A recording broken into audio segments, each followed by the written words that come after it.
주시죠. 한 주간 수고하셨습니다. 주님의 이름으로 사랑하고 주님의 이름으로 축복합니다. 벌써 지금 5월 마지막 달이 됐습니다. 시간이 너무나 빨리 지나가는 것을 느끼는데요. 날마다 우리가 삶 가운데서 우리 부모님을 그리고 또 우리 자녀들 또 우리의 배우자를 생각하지 않는 날이 없지요.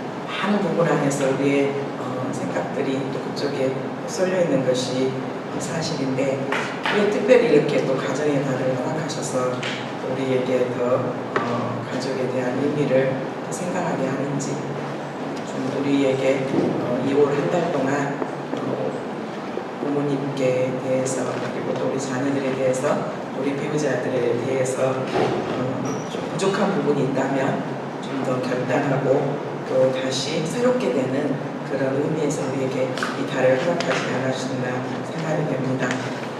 가족은 어쨌든 우리에게 고민이고 늘 숙제입니다. 완벽하게 또 가정을 이루는 가정들이 있으면 너무 감사하겠지만 많은 부분들 안에서 가정들이 아프고 또 많은 시행착오를 거치면서 그러면서 또 성장하고 성숙되어가고 있는 것들이 사실이죠. 제가 청년 시기 즉 80년대 중반, 초반에서 중반 그 정도였을 때는 부모 교육이라는 말을 들어보지를 못했어요. 80년, 85학번이니까 그때 혹시 들어보신 분들도 계실지 모르겠지만 제가 기억해보니 85년 그쪽 청년의 시기에 때 부모교육이라는 교육을 들어봤나? 라고 했더니 저는 들어본 적이 없었어요. 혹시 여러분들 안에서 들어본 적이 있었겠지만 왜 들어보지 못했을까라고 생각해보니까 그 전에는 늘 우리가 고민하고 늘 기억하고 또 그렇게 또 인정하는 것이 먹고 살기가 힘들었어요. 그래서 자녀들 안 굶기고 그리고 학교 보내고 나보다 더 나은 삶을 또 살기 위해서 부모님들 각자 애쓰고 힘쓰면서 정말 많은 희생과 헌신들을 하게 되지요. 그리고 적어도 각 가정의 자녀가 4명 이상은 있었던 것 같아요. 우리 형제들만 봐도 그렇고 보통 4명, 5명 그러니까 각자의 자녀들 안에서 언니가, 누나가, 오빠가 서로 돌봐주고 또 서로 또 지켜주고 엄마, 아버지가 먹고 사는데 삶 현장 가운데서 애쓰면서 힘들 때 동생이 또 큰 누나가 또 큰 언니가 또 큰 오빠가 가정의 가장으로서 그 역할들을 감당하면서 또 열심히 각자의 모습 가운데 살게 됐죠. 근데 갑자기 이제 저출산이 시작되면서 핵가족화가 되면 그러면서 자녀들을 적게 낳게 되고 그러면서 이제 또 경제적으로 또 여유가 있게 되고 또 놓쳤던 여러 가지 많은 부분들 안에서 청소년 문제들이 이제 불거지기 시작했습니다. 학교에서는 왕따라는 그런 폭력뿐만 아니라 또 사춘기 아이들 안에서 고민들 그러면 또 인터넷과 여러 가지 스마트폰의 등장으로 인해서 아이들 안에서 급속도로 이렇게 좋지 않는 그 문화에 이렇게 또 빠져들고 서로가 좋지 않은 상황 가운데 영향력을 끼치면서 도대체 우리 자녀들에게 이런 문제가 생기게 되고 우리 아이들에게 뭐가 고민이 될까? 자녀가 집에 2명이 있든 3명이 있든 각자가 다르고 그래서 어떻게 이 아이들을 양육하고 이 아이들을 교육할까, 훈계할까 그러면서 가장 먼저가 유치원부터 부모교육이라는 그런 프로그램들이 생기게 되고 그런 프로그램들을 통해서 부모님들이 강연을 듣게 되고 그러면서 거기에 특별한 이제 전문가들을 초청하고 그러한 상황들이 많이 이렇게 이제 발생이 된 것 같아요. 네, 우리 교회에서도 한 번쯤은 좀 전문가를 불러놓고 부모 교육을 한번 해봤으면 좋겠다는 생각이 드는데 지금 생각해 보니까 장혜영 사모님이 오셔서 클럽 29에 예배 드릴 때 함께 나눴던 것 같아요. 그런데 우리가 늘 고민하는 게 우리 자녀 안에서 정말 어떻게 해야 되나 할 때 교제가 조금 있었으면 좋겠고 그 다음에 나를 조금 지도해주는 그런 상황들이 있었으면 좋겠다 그런 고민들을 많이 하게 되죠. 그래도 감사한 건 요즘 유튜브를 통해서 너무나 많은 좋은 강사님들의 강의를 들을 수 있다는 것이고 더 중요한 건 성경이라는 거죠. 우리에게 있어서 가장 좋은 정말 교훈과 바르게함과 의로로 교육하게 충만하게 유익한 말씀 하나님께서 우리에게 성경을 주셨다는 거예요. 성경 안에 많은 가정들이 있고 또 또 그 가정들 안에 하나님의 특징은 늘 우리가 말씀하는 것, 콩가루 집안을 통해서 또 쓰레기 같은 그런 상황들을 재활용하셔서 하나님이 영광 받으시는 것이 하나님의 특징이에요. 그러니까 우리가 늘 고민할 필요가 없다고 늘 말씀하는 우리의 온 가족에 대한 그런 상처, 아픔들 고민하지 말라. 예수 그리스도 안에서 우리가 다 십자가에서 다시 옛사람의 모습들, 우리의 가정의 상처들, 아픔들 다 십자가에 못 박고 다시 예수 그리스도 부활의 생명 가운데 살면 된다라고 늘 우리 안에서 찬양하고, 그래서 복음이 우리에게는 기쁜 소식이 되십니다. 십자가의 사랑과 부활의 권능이요. 그러면서 또 한편으로는 반면교사들, 하나님이 어마어마한 축복을 주셨음에도 불구하고 그 축복을 누리지 못하고 촛대가 옮겨져 버리는, 하나님이 그 축복을 누리지 못하고 그 촛대가 옮겨져 버리는 가정들이 몇 가정이 성경에 나오는데, 이번 5월 가정의 날 마지막 주에 엘리 제사장 사사의 기도했으면서 엘리 제사장의 가문을 통해서 우리에게 주시는 하나님의 메시지를 들을 수 있었으면 좋겠습니다. 엘리에 대해서 아신 분들은 알시겠지만 사무엘은 잘 알죠. 사무엘 앞에, 즉 사무엘을 어렸을 때 엄마 한나가 젖을 떼고 이제 이 엘리 제사장이 있는 성소로 보내게 되는데, 이 엘리는 사무엘의 마지막 사사거든요. 그리고 이 사무엘은 왕정 시대와 사사 시대를 잇는 그런 교랑 역할을 했다면, 이 사무엘을 하나님께서 사용할 수밖에 없는 상황 가운데 있었던 사람이 바로 엘리였어요. 그러니까 엘리는 한마디로 말해서 사사로서 이스라엘 백성들을 영적으로 지도하는 제사장 역할도 했고, 정치적인 그런 또 지도자이기도 했고, 여러 가지 많은 부분들 안에서. 그런데 엘리가 하나님의 주시는 그 아버지로서의 그런 것들을 온전히 자녀들에게 전하지 못하고, 그 자녀들의 대가, 그리고 너무 안타깝게 하나님께서 주시는 그 축복을, 제사장의 직분을 감당하지 못하고 막일 내려버리는 안타까운 상황이 이제 이 사무엘상에 기록이 되어 있는데, 항상 우리가 말씀을 나누게 될 때마다 오는 게 우리 안에 영적인 부담감이에요. 늘 여러분들에게 말씀드리지만 이 엘리 가문을 통해서 먼저 저 자신이 저의 자녀들을 바라볼 수 있는 시간이었고, 또 저희 부부가 조금 더 깊이 묵상할 수 있는 그런 또 시간이도 있고, 앞으로도 계속해서 경계하고 또 주님 앞에 무릎 꿇어야 될 그런 부분이기도 합니다. 근데 이 엘리 가문에 대한 상황들을 이렇게 보면 사무엘상 2장 12절이 이렇게 먼저 엘리의 두 아들이 나오는데, 엘리의 두 아들의 이름이 홈니와 비느하스예요. 알다시피 그때 제사장은 아버지가 제사장이면 아들도 제사장 역할을 했던 것이 하나님의 율법으로 주셨던 그 모세를 통해서 주셨던 법이었죠. 그런데 이 홈니와 비느하스에 대해서 설명을 하고 있는데 2장 12절에 말씀하고 있어요. 뭐라고 말씀하고 있냐면 같이 읽어보겠습니다. 엘리의 아들들은 행실이 나빠 여호와를 알지 못하더라. 이 엘리의 홈니와 비느하스, 즉 한마디로 말해서 아버지가 제사장이에요. 지금 우리 시대로 바꾸면 교회의 중진들, 목회자의 아들이 될 수도 있고, 장로의 아들이 될 수도 있고, 그 다음에 권사의 아들이 될 수도 있고, 집사의 아들이 될 수도 있고, 교회 안에 있는 지체들의 자녀들이 될 수 있어요. 그런데 이들은 행실이 나빴어요. 여호와를 알지 못했더라. 근데 좀 더 심각한 상황은 이 엘리의 두 아들 홈니와 비느하스가 지금 성소에 있어요. 한마디로 말해서 예배당에서 지금 하나님 앞에 예배 드린다고 하고 있다라는 말이에요. 그러니까 우리들 자녀들 안에서 지금 아직 예배를 못 드리고 있는, 예배가 회복되지 않은 자녀들도 있고, 교회 안에서 예배를 드리고 있다고는 하지만 우리 안에서 두 부분을 좀 깊게 고민할 수 있었으면 좋겠어요. 과연 내 아이가 예배를 드리고 있는데 그 마음에 정말 주님께서 기뻐하시는 그 삶을 살고 있는가? 그렇지만 또 교회 밖에 있다고 해서 또 너무 낙심하고 좌절하지 말아야 될 게, 우리가 결론 부분이겠지만 우리가 기도하고 눈물로 기도하는 자녀들은 결코 망하지 않고 주님께서 그를 붙잡고 반드시 돌아오게 하신다는 거예요. 그런데 이제 지금 우리가 좀 봐야 될 것은, 교회 안에 있으니까, 예배 드리고 있으니까, 지금 이 홈니와 비느하스는 아버지를 대신해서 지금 제사를 드리는 역할을 하고 있어요. 어쩌면 우리 교회 안에서도 찬양대로, 찬양팀으로, 반주로, 아니면 주일학교 교사로, 아니면 많은 부분들을 감당하고 있는데, 많은 부분들을 감당하고 있다고 하는데, 정말 우리의 행실이 하나님께서 보시기에 정말 주님이 기뻐하는, 그런데 어쩌면 우리는 하나님을 모르면서도 일들을 감당할 수 있어요. 실제 목회자인 저도 하나님을 모르면서도 얼마든지 여러분에게 설교할 수 있어요. 정말 진심으로 하나님을 알지 못하면서 제가 여러분을 성경을 가르칠 수도 있어요.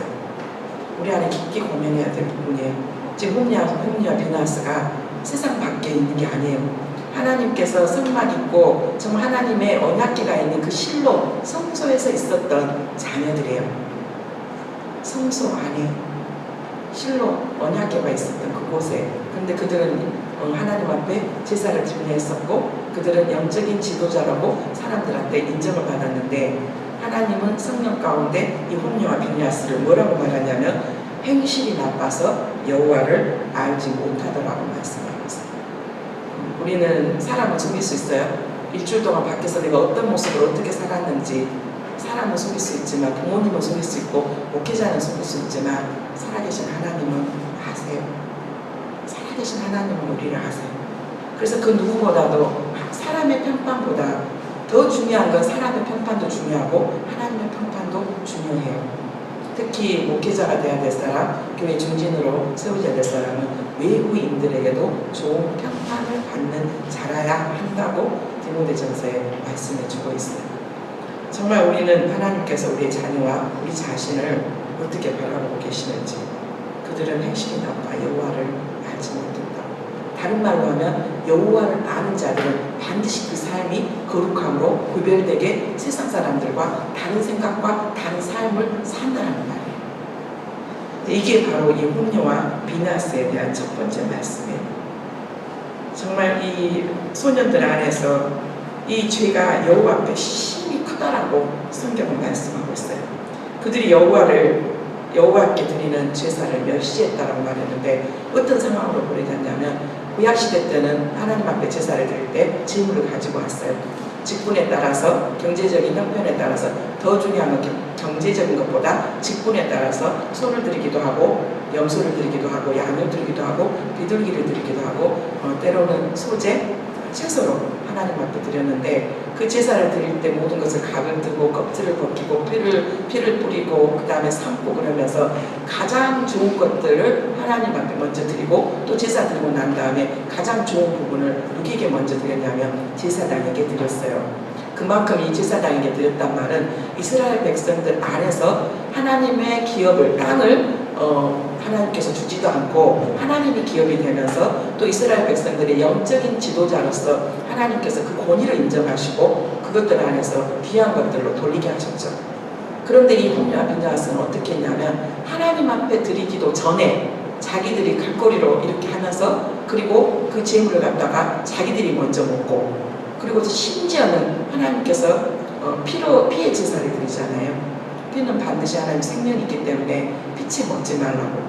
그런데 그 피까지도 즉 생고기까지도 전혀 거리낌 없이 하나님 앞에 드려지는 그런 재물들을 함부로 그 제사를 너무너무 쉽게 생각했던 이 홈리와 비나스의 모습에서 그 누구보다도 종교 지도자들의 또 본을 보여야 되는 우리가 이 자리에 예배를 드리고 있지만 이 자리에 앉아서 하나님을 향해서 있다고 하지만 과연 우리가 드려지는 그 예배가 하나님 받으시기에 정말 기뻐하실까?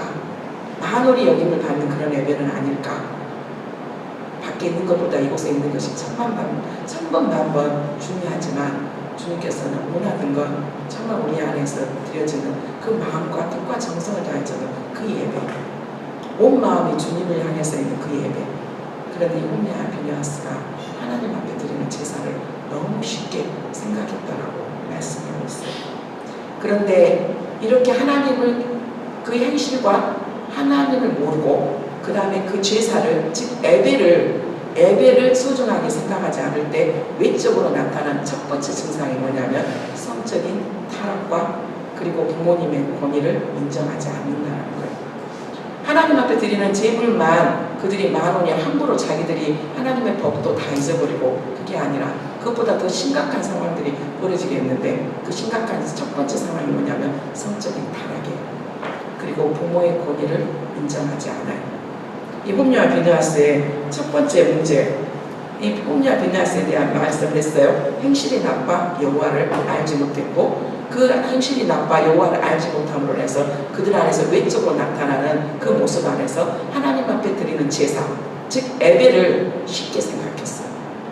그리고 나서 그들 안에서 삶의 현장 가운데 나타나는 현실적인 부분들이 너무나 안타깝게 문제들이 불거지는데, 그 문제 중에 하나가 첫 번째가 뭐였냐면 성적인 타락이었어요. 그리고 부모의 말로 듣지 않았던 거죠. 사무엘상 2장 22절, 너무 기막힌 상황들이 있게 되는데, 엘리가 매우 나이가 들었어요. 늙었어요. 22절 한번 보겠습니다. 엘리가 매우 늙었더니 그의 아들들이 온 이스라엘의 행한 모든 일과 행함에서 수종드는 여인들과 동침하였음을 듣고, 엘리가 매우 나이가 늙었어요. 우리가 늘 기억해야 될 것은, 우리가 60대가 되건 70대가 되건 80대가 되건 하나님께서 우리에게 주신 자녀들에 대해서는 우리는 영적인 책임감이 있어요. 그 자녀가 결혼을 하고 이미 분가를 했다 할지라도 경제적으로는 독립을 해야 되고 정서적으로는 정립도 해야 되겠지만, 영적인 부모 안에서 우리의 부모는 내가 나이가 들지 않았던 80대가 됐든 90대가 됐든 자녀를 위해서 늘 기도해야 되고, 자녀들의 영적인 상황들을 살펴봐야 된다는 것들을 또 느끼게 돼요.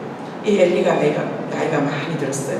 매우 늙었더니 그의 아들들이 이제는 제대로 엘리가 제사장 역할도 감당하지 못하고 나이는 나이대로 늙었어요. 근데 그의 아들들이 온 이스라엘에게 행한 모든 일과 회막문에서 수종드는 여인들과 동침함을 듣고, 안타까운 상황 가운데 지금 이스라엘 모든 백성들이 이 정말로 모든 사람들의 모범을 보여야 될 이 홈리와 비느하스가 행한 일들을 다 알게 되었는데, 그 일들이 뭐였냐면은 회막문에서 동침하는, 수종드는 여인들과 동침했다. 즉 예배당에서 나와서 즉 제사하면서 많은 것들을 보조해야 될 사람들이 있잖아요. 그런데 구약 모세의 율법 안에서는 여자에 대한 언급들은 없었어요. 그런데 시간이 흐르면서 아마 여자들의 필요가 있었던 것 같아요. 그래서 그 회막에 여자들이 와서 봉사를 하게 되고 섬기게 됐죠. 지금으로 말하면 교회 안에서 여러 가지 분야를 위해서. 그런데 이 홈리와 비느하스가 이 여인들과 동침을 했어요.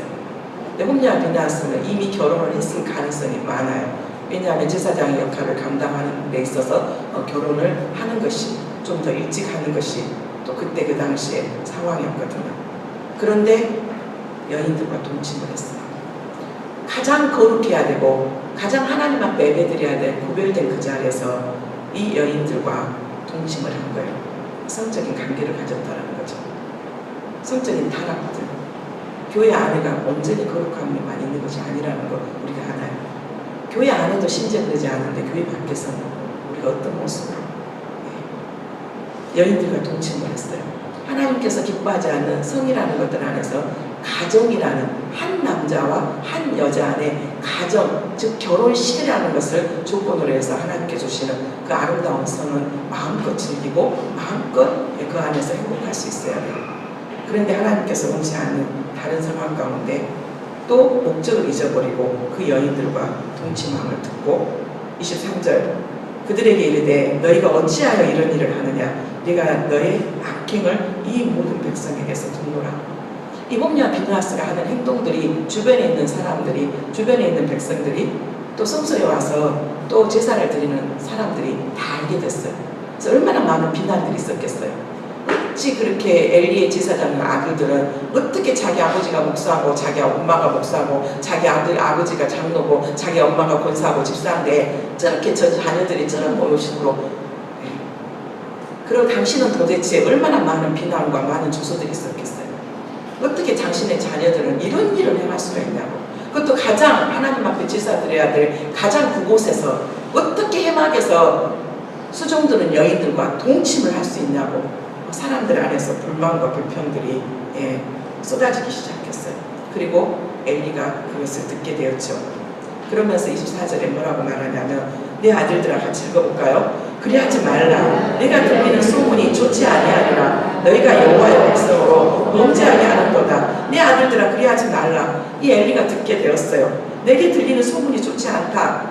우리가 때로는 우리 임마누엘 교회 성도들 안에 이런 일이 있었다더라, 이런 부분이 있었다더라, 청년들 안에 이런 부분이 있었다더라, 때로는 많은 것들을 들리게 되고, 또 누가 어디에서 어떤 곳에서 이런 일이 있었다더라 하는 그런 것들이 우리에게 들리게 될 때, 들려질 때가 있죠. 그런데 엘리가 들었어요. 이 소문을 들었단 말이에요. 이 소문이 좋은 소문이 아니라 정말로 이제 아마 이 홈리와 비니하스가 했던 행동들보다 더 가감해서 더 많은 비난들과 더 많은 것들이 들려왔을 거예요. 그런데 너희가 여호와의 백성으로 범죄하게 하는도다.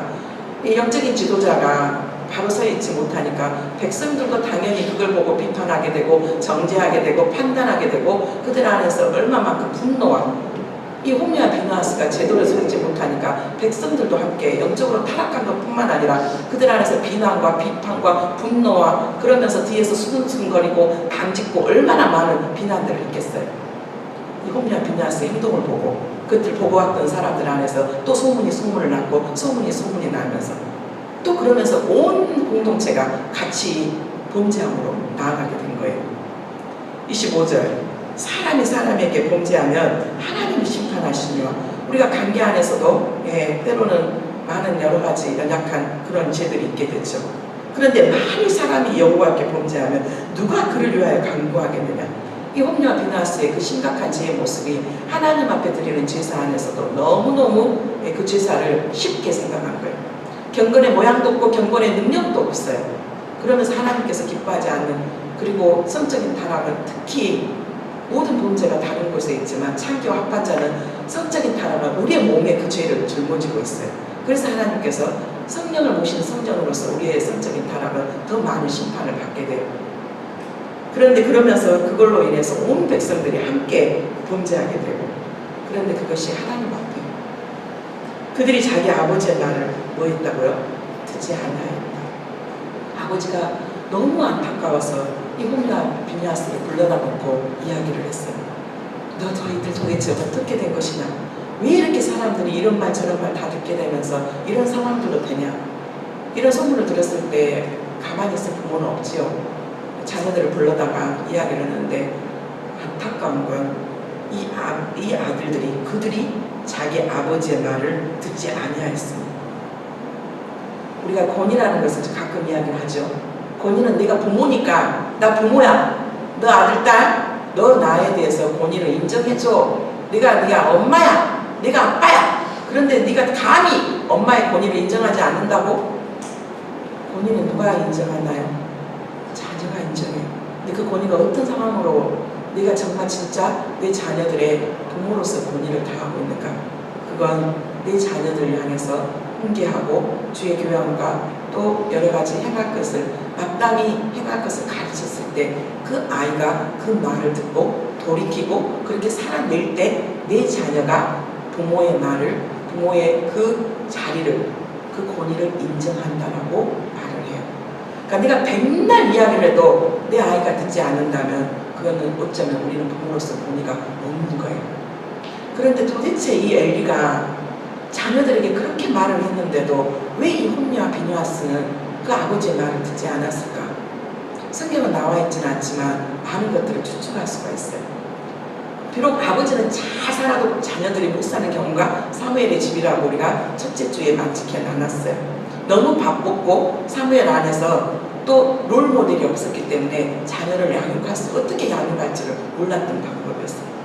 그럴 수 있어요. 엘리가 그래도 나름대로 하나님 앞에 잘 살았을 수도 있어요. 그런데 우리가 아기를 못 낳고 정말 기도하러 왔던, 성소에 기도하러 왔던 한나를 향해서 정말 성령의 간절한 마음으로 기도하고 있었던 그 한나를 향해서 술 취하는 여인으로 이렇게 하는 걸 보니까 엘리는 아마 영적으로 굉장히 민감한 사람은 아니었던 것 같아요. 비록 나이는 들었지만, 그런데 영적으로 민감하고 영적으로 분별력 있고 하는 사람은 나이가 들어도 하나님께서 주시는 그 은사 안에서 교회 덕을 세우고 또 많은 백성들을 이끌기 위해서 무뎌지지는 않을 거예요. 많은 부분 안에서 추측을 해보건데 이 엘리는 어쩌면 하나님 앞에 민감하지 못했던 부분들이 많았을 거예요. 정말 하나님 앞에 기도하고 정말 백성들뿐만 아니라 하나님의 자녀들을 왜 자녀들을 키우면서 시행착오가 없었겠어요. 큰아들한테는 큰아이한테는 이것이 적용되지만 둘째 아들한테는 적용이 안 된 부분도 너무 많아요. 또 딸한테는 또 적용이 안 된 부분이 너무 많아요. 자녀가 몇 명이 있다 할지라도 그 자녀를 각기 또 가르치고 옮겨야 되는 것들. 그래서 우리가 지혜가 필요해요. 근데 아무리 생각해봐도 이 엘리는 자녀들에게 아마 본을 보여주는 아버지는 아니었던 것 같아요. 아닐 수도 있겠죠. 아버지는 잘 살았지만 이 홈리와 비느하스가 정말 아버지하고는 다른 삶을 살 수도 있었겠지만 아무리 생각을 해도 그래도 정말 아버지가 엄마가 살아내고 또 살아내고 이렇게 살겠다라고 하고 그리고 끝없이 자녀를 위해서 말씀으로 훈계했다면 아마 이 홈리와 비느하스가 이렇게까지 되진 않았을 거예요. 어쩌면 잘 되면 내 탓이고 못 되면 조상 탓인데 하나님은 우리 부모인 저희들에게도 반드시 책임을 물으실 거예요. 그러면서 하나님은 뭐라고 말씀하시냐면 여호와께서 그들을 죽이기로 뜻하셨다고 말씀합니다. 하나님이 이 아이들 홈리와 비느하스를 영적인 지도자 이 아이를 죽여야 되겠다고 이들을 죽여야 된다고 결심할까지 하나님 얼마나 마음이 아프셨을까. 그런데 늘 우리가 이야기하지만 긍휼이 크신 하나님은 이렇게 하고 나서도 하나님은 기다리세요. 하나님은 또 기다리시고 아무리 악인이라도 다시 회개하고 돌아오는 것이 아버지의 뜻이거든요. 근데 하나님 기다리셨어요. 그리고 하나님의 사랑을 엘리에게 보내세요. 그리고 다시 한번 기회를 주세요. 그런데 성경 어디에도 엘리가 하나님 제가 애비로서 내 자녀 홈리와 비느하스를 이렇게 잘못 가르쳤습니다. 내가 그 홈리와 비느하스를 정말로 하나님의 말씀 안에서 그렇게 돌이키라고 회개를 촉구하면서 그렇게 하지 못했습니다라고 무릎 꿇고 주님 앞에 또 주님의 앞에 간절히 기도하는 내용이 성경에는 안 나와 있어요. 혹시 우리 그런 생각 하신 적 있어요? 하나님은 죽이기로 뜻을 정하셨다고 했는데 그래도 하나님은 그러면 그 뜻을 정하기로 했다 그러면 하나님은 마음을 돌이키지 않으신 분일까요? 여러분 어떻게 생각하세요? 하나님이 뜻을 딱 정해놓고 이것을 해야 되겠다고 하는데 하나님 그러면은 내 생각 절대 안 변해 하면서 그렇게 밀고 나가신 분일까요? 아니면 우리가 또 회개하고 또 무릎 꿇고 하나님 앞에 하나님 우리의 모습들을 용서해 주시고 또 이러지 않습니까? 하고 하나님을 끝없이 설득시키고 하나님 앞에 이야기하면 하나님이 그 뜻을 돌이킬 수 있을 거라고 생각하세요? 여러분 어떻게 생각하세요? 뜻을 돌이키세요.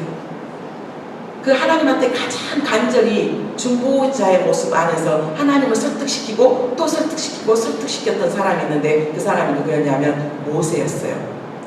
이스라엘 백성들이 끝없이 이집트에서 나와서 광야에서 있을 때 끝없는 반역과 끝없는 하나님 앞에 불순종으로 인해서 하나님은 그리를 죽이기로 작정하시고 때로는 땅을 갈라서 그리를 삼키기도 했고 때로는 연병으로 때로는 불뱀으로 그때마다 하나님께서 뭐라고 했어요? 내가 이들과 함께 가지 않을 것이다.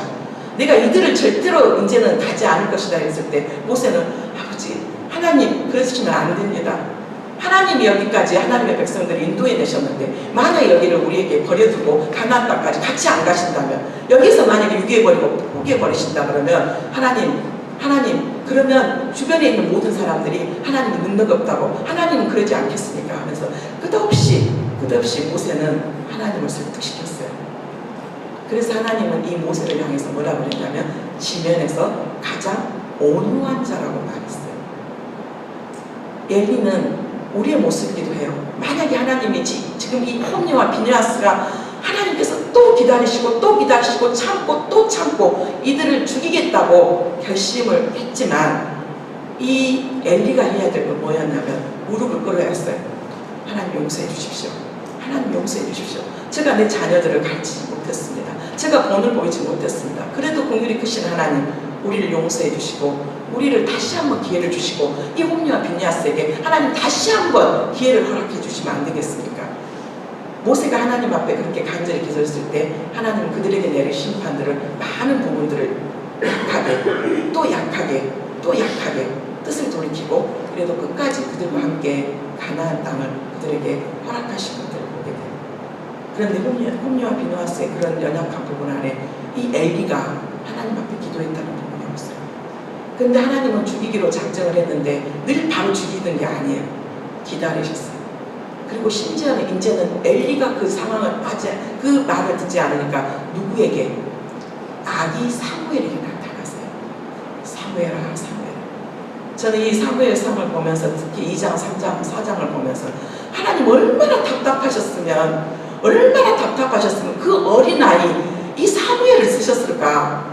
얼마나 종교 지도자들이 정말로 타락하고 기존에 있는 이 엘리의 가문이 얼마나 하나님 앞에 마음이 아프셨으면 이 사무엘상 2장부터 3장까지 보면 사무엘에 대한 표현이 뭐라고 나오냐면 아기 사무엘, 아기 사무엘이란 말이 계속 반복이 돼요. 얼마나 답답하셨으면, 얼마나 사랑이 없었으면 이 아이를 하나님 진짜 하나님께서 일하실 때 정말 가장 작은 자를 백성들이 하나님을 향해서 소리치지 않으면 돌을 통해서도 하나님은 외치게 할 그래도 하나님은 사람을 통해서 일하시기 원하시는데 사무엘에게 하나님께서 이 엘리가 아닌 사무엘에게 나타나셨어요.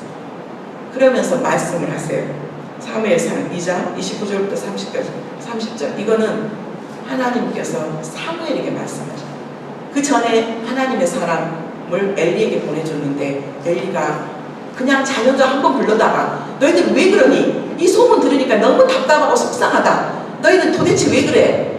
너희들이 이렇게 범죄하고 나면 정말 그거 누가 할 건데 사람과 사람 사이에 범죄하면 그렇겠지만 너희들 하나님 앞에 그렇게 나온 다음에 그럼 누가 이 일을 중간에서 어떻게 해줄 거야? 그걸로 끝. 그런데 자녀들은 콧방귀도 안 껴요. 아버지는 애주시오. 나는 이 귀로 듣고 이 귀로 풀겠습니다. 하면서 고쳐지지 않아요. 사무엘상 2장 29절부터 30절까지 말씀입니다. 같이 읽어볼까요? 너희는 어찌하여 내가 내 식소에서 명령한 내 재물과 예물을 밟으며 내 아들들을 나보다 더 중히 여겨 내 백성 이스라엘에 드리는 가장 좋은 곳으로 너희들을 살찌게 하느냐. 이게 하나님께서 하나님의 사람을 엘리에게 보내주시면서 그 아들들에 대한 부분이에요. 예물을 밟으며 내 아들들을 나보다 더 중히 여겨. 나보다 더 중히 여겨. 우리의 굉장히 중요한 부분이에요. 엘리에게 하나님께서 한 번 더 기회를 주시는데 엘리에게 정확하게 네가 뭐를 잘못했는가를 가르쳐 주셨거든요. 그 잘못한 가르침이 뭐냐면 내 아들들을 나보다 더 중히 여겨. 하나님은 늘 우리 안에 뭘 말씀하시냐면 네 안에 가장 우선순위가 뭐니? 네 안에 가장 중심이 누구에게 있어? 근데 보니까 엘리가 결코 자녀들을 못 본 채 하며 이 아들들에게 말 그대로 유유부단한 아버지였어요. 즉 아들들에게 이것도 안 주고 저것도 안 주고 무관심한 자녀들도 아니었어요. 그냥 엘리는 가장 좋은 것을 하나님보다 그 자녀들에게 줬던 사람이에요. 그러니까 보면은 엘리가 이 홈리와 비니아스를 너무너무 우리가 보면 우리식으로 표현하면 오냐 하면서 뭐가 나쁜 것이고 뭐가 옳은 것이고 뭐가 그런 것이고 이 길을 가야 될 것인가 저 길을 가야 될 건가에 대해서 전혀 말하지 않고 네가 좋으면 좋은 대로 해. 네 마음대로 해. 네가 우리 집의 왕이야. 오늘 주님께서 주신 말씀에 내 아들들을 나보다 더 중히 여겨 내 백성 이스라엘 드리는 가장 좋은 것으로 너희들을 살찌겠다라고 말씀하셔요. 우리 옛날 어른들 그 말씀했죠. 오냐 하면서 무릎 앞에 앉혀놓고 할아버지의 수염을 잡는 오냐 했을 때 나중에는 할아버지의 수염을 잡는 아이가 된다고. 왜 하나님께서 우리에게 왜 때로는 성경 말씀을 통해서 교훈과 책망과 바르게 해야 되는가? 한번 우리 자신을 돌아봤으면 좋겠어요. 우리 부모님은 나를 어떻게 가르치는가? 이거는 절대 안 돼. 때로는 너무 화가 나서 감정을 절제하지 못하고 혼을 냈을 수도 있고 많은 부분들 안에서 하나님 부모님이 우리에게 야단을 칠 수도 있었어요. 그런데 야단치지 않는 부보다 때로는 감정이 절제가 안 되는 엄마이기도 아버지이기도 했지만 그 마음의 중심은 내 자녀가 잘 되기를 바라고 내 자녀가 밖에 나가서 다른 사람들한테 손가락 받지 않았으면 좋겠고 다른 사람들에게도 좋은 평판을 받았으면 좋겠다는 마음이 있어요.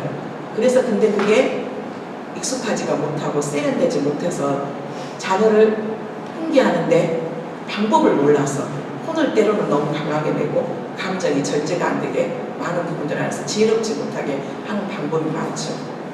그런데 가장 심각한 부분은 이것은 절대 안 돼. 하나님께서 기뻐하지 않는 거야. 이거는 하나님께서 원하시지 않는 거야. 이것은 안 된다라고 분명히 말해줬어야 했어요. 결국은 이 엘리는 이걸 못했어요. 그러니까 자녀에게 다 좋은 거 다 줬어요. 네가 하고 싶은 거 다 해. 그래. 그래 네가 그걸 원해? 말하지는 않았지만 엄마의 묵인, 아버지의 묵인, 특히 아버지의 묵인이 있었다는 말. 그러므로 이스라엘 하나님 나 여호와가 말하더라. 네가 전에 내 집과 내 조상의 집이 네 앞에 영원히 행하리라 하셨으나 이제 나 여호와가 말하니 결단코 그렇게 하지 않으. 이게 두 번째 하나님께서 말씀하신 부분이거든요. 나를 존중히 여기는 자를 내가 존중히 여기고 나를 멸시하는 자를 내가 경멸하리라. 가끔가다 제가 찬양 예배 때 우리 청년들한테 물어봐요. 하나님 앞에 기쁨이 되는 사람, 하나님 앞에 순종되는 사람을 더 좋아할까요? 그러니까 우리가 육신의 부모 안에서도 더 말 잘 듣고 더 부모님 뜻 안에서 순종하는 아이에게 육신의 부모도 더 좋은 걸 주기를 원하세요. 그렇죠? 하나님은 어떠실까요? 하나님도 마찬가지예요. 그런데 하나님은 우리 육신의 부모와 다른 점이 있어요. 우리 육신의 부모는 때로는 삐지기도 하고 인격적으로 부족한 부분도 있지만 하나님은 그래도 하나님인 게 우리가 잘못하는 것보다 훨씬 가볍게 우리를 허락하세요. 훨씬 더. 그래서 내가 여전히 하나님 마음에 안 들어도 나를 소망해 주시고 기대해 주시고 또 바라봐 주세요. 그런데 그래도 하나님은 뭐라고 말씀해요? 나를 존중히 여기는 자를 내가 존중히 여기고 나를 멸시하는 자를 내가 경멸하리라. 이 말을 하기까지 하나님은 기다리세요. 늘 기다리세요. 모든 복을 내리는 중에 내 처소에 한란을 볼 거라고 말씀하시면서 두 번째 경고를 해주고 그러고 나서 그래도 엘리가 무릎을 꿇지 않으니까 사무엘상 12절부터 14절까지 이제 사무엘에게 말하는 부분이에요. 같이 읽어보겠습니다. 내가 엘리의 집에 대하여 말한 것을 처음부터 끝까지 그날에 그에게 다 이루리라. 죽이겠다고 말씀하셨어요. 그런데 기다리셨어요. 그런데 엘리가 어떤 부분도 하나님 앞에 무릎을 꿇는 모습이 없어요. 하나님은 사람도 보내요. 하나님 방법대로 일을 하세요. 우리에게도 계속 말씀하세요. 설교를 통해서도 말씀하시고 우리 자녀들의 행동과 상황을 통해서도 말씀하시고 때로는 친구들의 말을 통해서도 말씀하시고 때로는 친구의 부모님을 통해서도 말씀하시고 때로는 옆에 있는 지체를 통해서도 말씀하세요. 그런데 도대체 너희가 뭔데 내 일에 간섭해? 도대체 당신이 뭔데 나한테 이러라 저러라 해? 그런데 하나님은 이제 드디어 사무엘에게 말씀하시는데 엘리의 집에 대하여 말한 것을 처음부터 끝까지 그날에 그에게 다 이루리라. 13절 같이 읽겠습니다. 내가 그의 집을 영원토록 심판하겠다고 그에게 말한 것은 그가 아는 죄악 때문이니 이는 그가 자기 아들 저주를 자청하되 그마저 행하였습니다. 너무 마음이 아프지 않아요? 그가 아는 죄악 때문이라고 말씀해요. 엘리가 모르지 않았어요. 하나님의 사람을 엘리에게 보내고 시간을 주고 또 기다리고 또 기다렸는데도 그래도 엘리가 어떤 제스처를 취하지 않아요. 단 한 번 소문 들리니까 그거 외에는. 그리고 나서 이제는 사무엘까지 말을 하는데 뭐라고 말씀하시냐면 그가 아는 죄악. 즉 무슨 말이에요? 엘리가 몰라서 자녀들에게 그렇게 하지 않는 것이 아니라는 말이에요. 우리에게 계속해서 설교 말씀을 통해서 성경 말씀을 통해서 계속해서 성령이 교회들에게 하시는 말씀이 귀 있는 자는 들으라고 말씀하잖아요. 귀 있는 자는 들으라고. 먼저 제 자신에게 하시는 말씀. 저 자신에게. 저도 우리 자녀들을 정말 많은 시행착오와 아직까지도 가야 될 길이 많아요. 아직까지도 거쳐줘야 되고 아직까지도 정말로 속 터지고 마음 아픈 일들이 너무 많아요.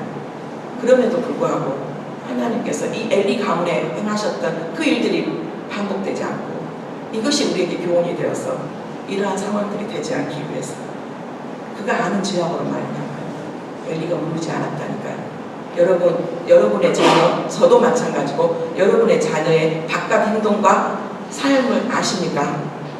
한국에 있든 폴란드에 있든 캐나다에 있든 미국에 있든 중국에 있든 관계없어요. 영적으로 깨어있는 부모들은 자녀들이 어떻게 살고 있고 어떻게 하고 있다는 것을 알아야 돼요. 그리고 늘 살펴야 돼요.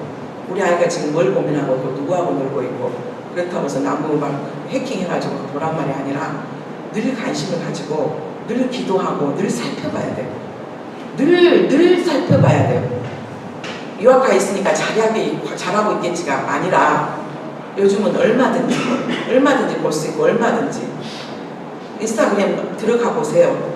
페이스북에 들어가 보세요. 내 아이가 어떤 그림을 올려놓고 그래 엄마는 보지 마라 아빠는 보지 마라 차단시켜줄 때도 있어요. 그러면 어떻게 해서든지 하나 들쳐갖고 가서 아무래도 내 마음 안에 자꾸만 꺼리끼고 내 자녀가 지금 정말로 온전하게 살고 있지 않다라는 것들 안에서 하나님께서 반드시 감동으로 주세요. 들리게 하시든지 보게 하시든지 느끼게 하시든지 반드시 부모는 영적으로 민감해야 돼요. 그런데 이 엘리가 안타까운 건 이 엘리가 몰라서 이 자녀들을 그렇게 하나님이 죽기까지 내버려둔 게 아니라 알고 있었고 또 하나님의 사랑까지 어떻다고요? 보냈다니까요. 보냈는데도 그가 아는 죄악 때문이니 이는 그가 자기 아들들이 저주를 뭐 했다고요? 자청하되 금하지 아니하였습니다. 저주를 자청해. 그 길로 가면 사망의 길이에요. 넓은 길로 가면서 하고 싶은 거 다 하고 성적으로 타락하고 술 마시고 하고 싶은 거 다 하는데도 부모가 한마디도 너 그렇게 살면 안 돼. 너 그렇게 살면 하나님이 정말로 너를 사랑하기 때문에 하나님이 너를 징계하실 거야. 그 징계가 너가 사생아가 아닙니까? 하나님께서 너를 징계하실 거야. 그렇게 매를 맞아서라도 네가 돌이킬 수가 있다면 협박이 아니라 공갈이 아니라 그렇게 살면 안 된다라고 그렇게 살면 안 된다고 그렇게 행동하면 안 된다라고 끝없이 우리는 단 그 안에 비난과 저주와 정죄가 아이들은 정죄와 비난을 받을 수 있어요. 그래도 내 아이가 이렇게 가면 넓은 길로 가면 반드시 그것이 사망의 길이고 거기가 저주가 있다는 것은 저주를 자청하되 금하지 아니한다고 합니다. 이게 엘리가 당한 가장 아픈 것. 그러므로 내가 14절 같이 다 읽겠습니다. 그러므로 내가 엘리의 집에 대하여 맹세하기를 엘리 집에 죄하는 재물로나 예물로나 영원히 속죄함을 받지 못하리라 하였노라 하셨더라. 시간을 놓치면 안 돼요. 기회를 놓치면 안 돼요. 지금 이제 하나님께서 마지막으로 사무엘에게 가서 말씀하신 부분이에요. 기회를 주셨잖아요. 하나님의 사람을 엘리에게 보냈잖아요. 그런데 엘리가 어디도 무릎을 꿇고 하나님 앞에 기도한 부분이 없었어요. 그리고 자녀들은 말도 듣지 않아요. 언제부터 우리 아버지 늘 레오냐오냐 하고 다 묵인해줬는데 무슨 생판 이 시간에 와갖고 우리를 훈계한다고. 내가 지금 나이가 몇 살이고 내가 지금 어른인데 무슨 내가 지금 몇 살인데. 유럽에 살면 특히 18살 이상이 되면은 자녀들이 누구하고 만나든 무슨 결혼을 하든 어떻게 살든 동성애를 하든 뭐를 만나든 어떻게 하든 문화보다 더 앞선 건 하나님의 말씀이에요. 문화보다 더 앞선 건 하나님의 말씀이에요. 하나님의 말씀. 엘리 집에 하나님께서 이제는 너무 안타까워. 이제는 재물로도 안 되고 예물로도 안 되고 기회를 놓쳐버리면 안 된다. 이제는 너희가 아무리 돌이켜도 이제는 하나님이 작정했다라는 거예요. 작정했다. 회개 기회가 늘 있는 건 아니잖아요. 회개의 기회가 늘 있는 게 아니에요. 그래서 우리가 정말 지금 이 시간에 오늘 하나님 앞에 회개해야 되는 부분이에요. 이 기회를 놓쳐서는 안 돼요. 결과가 어떻게 됐을까요? 놓치지 말았어야 됐는데 결과가 어떻게 됐을까요? 사무엘상 4장 17절 18절. 소식을 전하는 자가 대답하이르되 이스라엘이 블레셋 사람들 앞에서 도망하였고 백성 중에는 큰 살림이 있었고 당신의 두 아들 홈리와 비니아스도 죽임을 당하였고 하나님에게는 빼앗겼나이다. 제사장이면서 엘리 그리고 그 일들을 감당하고 있는 아들들, 그러니까 당연히 전쟁에서 지죠. 당연히 전쟁에서 지죠. 이스라엘 백성들이 다 고통 가운데 있고 하나님의 임재의 상징인 궤도 빼앗겼어요. 두 아들 홈리와 비니아스도 뭐 했어요? 같은 날 전쟁터에서 죽었어요. 그 아들 홈리와 비나하스가 죽었다라는 그 소식을 들었을 때 얼마나 엘리가 처참하고 비참했는지. 18절 하나님의 괴를 말할 때 엘리가 자기 의자에서 뒤로 넘어져 문 곁에서 목이 부러서 죽었어요.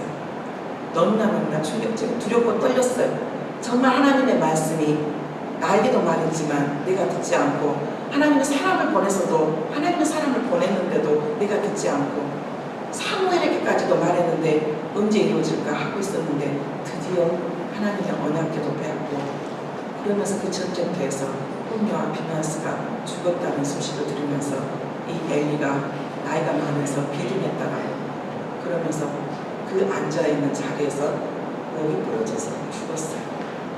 한마디만 집안이 몰락된 거예요. 그리고 며느리가 아들을 낳게 되죠.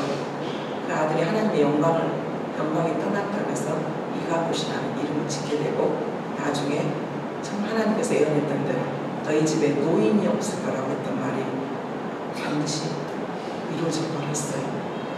그리고 사사시대 다 끝나고 이제 사무엘을 쓰시고 그 다음에 왕정시대로 이스라엘의 하나님의 구원의 계획들이 이제는 이 엘리 집이 가장 안타까워요.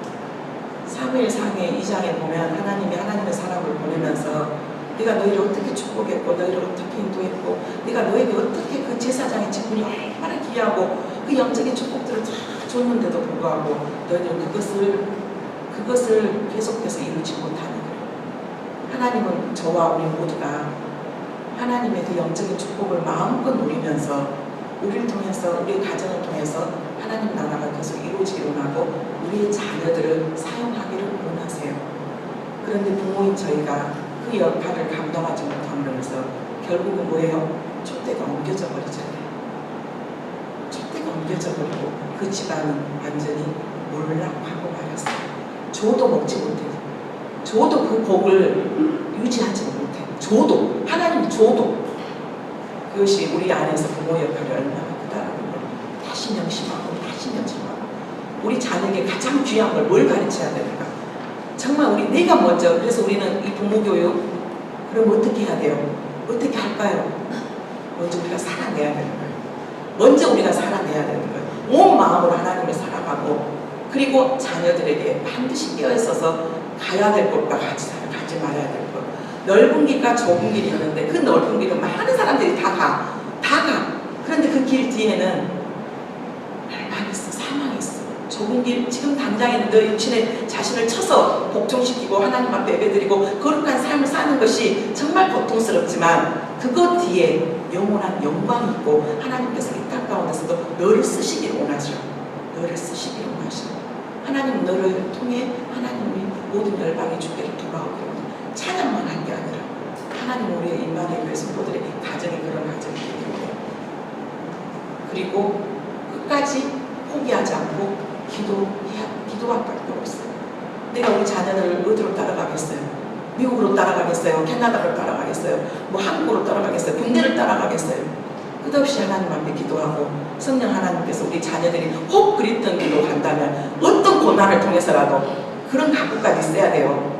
내 아이가 그랬던 길로 계속 가고 있다면 하나님 징계를 통해서라도 목숨만 살려놓고 징계를 통해서라도 다시 돌아오고 회개할 수 있는 길로 가게 해달라고. 그게 정말 진정한 엄마의 모습이에요. 왜? 하나님은 그 징계를 통해서 다시 그때 그 당시에 아프지만 그걸 통해서 하나님은 다시 새롭게 하고 거룩하게 하고 다시 쓰시기를 원하시니까요. 다시 쓰시기를 원하니까. 그게 우리 부모의 역할이에요. 오늘 엘리가 했던 여러 가지 시행착오 자녀들에게 반드시 이것은 아니란다라고 말해줘야 되고 또 반드시 자녀들에게 모든 것을 다 해주는 것이 그게 결코 아이에게 행복한 것이 아니에요. 나중에 분명히 그럴 거예요. 엄마 왜 그때 나에게 하지 말라고 말하지 않았냐고. 자녀들은 반드시 그러더라고요. 왜 그때 나한테 절제시켜? 야, 네가 그때가 하라고 했으니까 내가 했지. 왜 결혼 그때 왜 반대하지 않으셨냐고. 왜 나한테 한 번만 더 생각하라고 하지 않아. 자기가 다 고집대로 했음에도 불구하고. 그런데도 불구하고 하나님 우리의 부모에게 믿으세요. 끝없이 반드시 우리가 또 눈물로 기도하는 자녀 하나님 반드시 지키시고 인도하세요.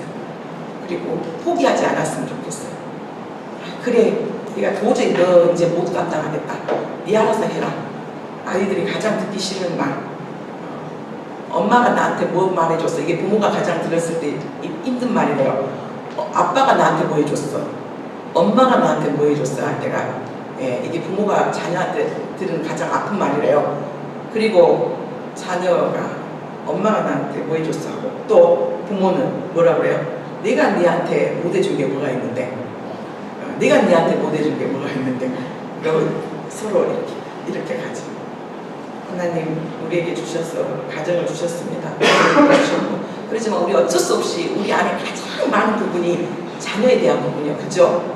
자녀에 대한 어쩔 수 없이 자녀에 대한 부분이에요. 가장 많은 부분이 우리 자녀가 우리보다 잘 됐으면 좋겠고 하나님 앞에 정말 쓰임 받았으면 좋겠고 영향력 있는 자리에 있었으면 좋겠고 그 축복을 계속해서 누렸으면 좋겠고 그러기 위해서 오늘 이 엘리 가문에서 보냈던 그 시행착오가 우리에게는 반복되지 않기를 주님의 이름으로 축복합니다.